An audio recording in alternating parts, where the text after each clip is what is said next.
Faster, higher, stronger.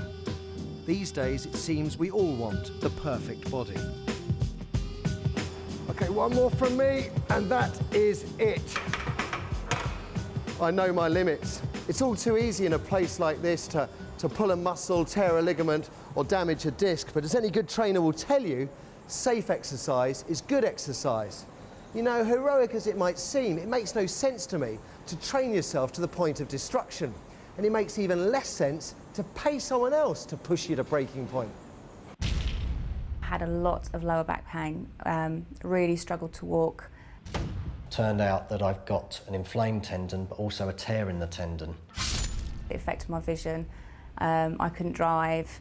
It really affected me as a person. The pain was excruciating and it affected me so badly that I just couldn't sleep anymore.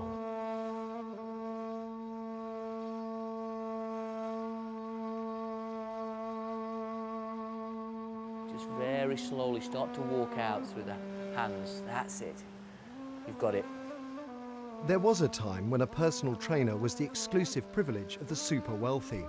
They were the must-have lifestyle accessory of celebrities like Jo Wood, estranged wife of Rolling Stone Ronnie Wood. I love that feeling after a workout of that adrenaline and those endorphins going, you know, and I just feel, it makes me feel really good. And circle the arm all the way round. Good.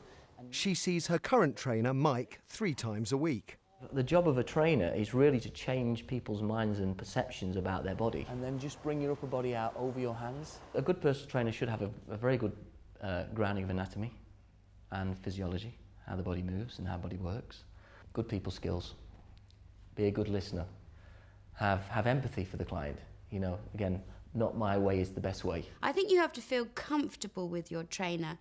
And some trainers would work me too hard and I'd go off them, you know, and they wouldn't even worry about the fact that I couldn't move the next time I saw them. Though certainly not cheap, personal trainers are no longer quite as exclusive as they once were. They're becoming a familiar sight in the local gym. The personal training business has exploded over the last 15 years. It is a major earner for big gyms like this. According to estimates, there's something like 30,000 PTs in the UK. That's 30,000 strangers people are entrusting their bodies to. And here's the worry. Unlike physiotherapists or dietitians, anyone can call themselves a personal trainer, even me. And I'm not joking. Unlike many other health professionals who are required to register by law before they can practice, personal trainers do not have to satisfy any legal requirement. You can have somebody do a weekend course, a 2-day course, and call themselves a personal trainer and sit next to somebody who's got degrees, postgraduate degrees in exercise science, 5 years of experience, and to leave that up to the consumer to try and be able to discern the difference, I think, is not good enough. Scott Reynolds, a butler by trade, found out the hard way that personal trainers are not always the experts in fitness clients imagine they are paying for. He was a big Welsh ex-rugby player and he seemed very confident, and he was kind of a bit military in his ways, where he was like no pain, no gain, and pushing you through it. When one goes along to a personal trainer, one's going to a professional, someone who you trust implicitly and whose advice is something you take seriously. They're often confident individuals who encourage you to do something which you believe is to be right. I was lifting the weights, and it's when I was lowering the weights that's when I was getting the pain. Obviously, when I was telling him that I was getting the pain, I started to lose confidence after a couple of weeks. I started to think, he's not listening to me, why isn't he listening? Osteopath Jonathan Betzer is seeing more and more patients who've suffered at the hands of their personal trainers. Debbie Fantini still needs treatment for an injury she received 12 years ago. I went to a local gym and saw a personal trainer, and within about 24 hours of actually seeing them, I developed numbness in both my thighs. It was something that was one of the more serious injuries to the back that I saw that year. So we're talking about something that isn't just a bit of a back strain. Debbie had a trapped nerve, which was treated at the time, but the injury came back to haunt her 5 years later when she started having children. I had a lot of lower back pain, really struggled to walk, And then 4 years later, when I had my daughter, the pain deferred up to my neck. So it has, you know, numerous effects that you wouldn't think would relate back to something so simple 12 years ago. And in Scott Reynolds' case, the injury was so severe that he needed surgery. I had to have an operation on my shoulder. I had to take 2 weeks off work for that. Possibly if the tear is still there in the tendon, then they might have to put a bolt through the tendon and into the humerus bone. As it happens, both Scott and Debbie were injured in their local gyms. But ironically, it's the established big gym chains that do the most to check the competence of their trainers. With personal training, we do have to make sure that every personal trainer is interviewed correctly, and within that interview process, we do have to see qualification certificates, first aid certificates.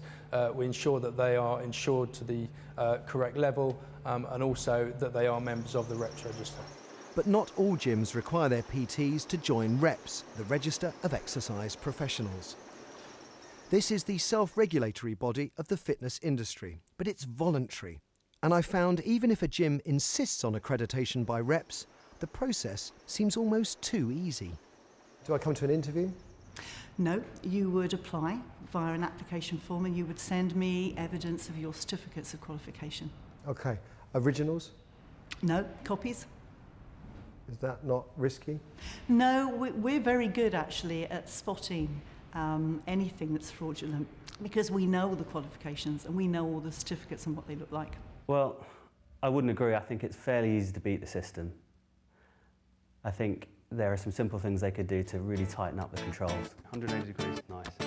John DEORIS is a personal trainer with a very starry client list, including Rachel Stevens, Estelle and Natasha Bedingfield. He has an MSc in Sports and Exercise Assessment, but he's not a member of REPS. He thinks the industry needs to take itself more seriously. A good quality coach should be in personal training and coaching for life. You know, not modelling part-time, not working as a DJ in a nightclub part-time. You know, so someone that puts your goals as a client first. Certainly injuries, such as those suffered by Debbie, would be less likely if the personal training industry was regulated by law. She's finally found a new personal trainer she trusts, but it's still a bit of a lottery out there. I can't believe that personal trainers are not regulated. To me, it's as important as going to see an osteopath or a doctor.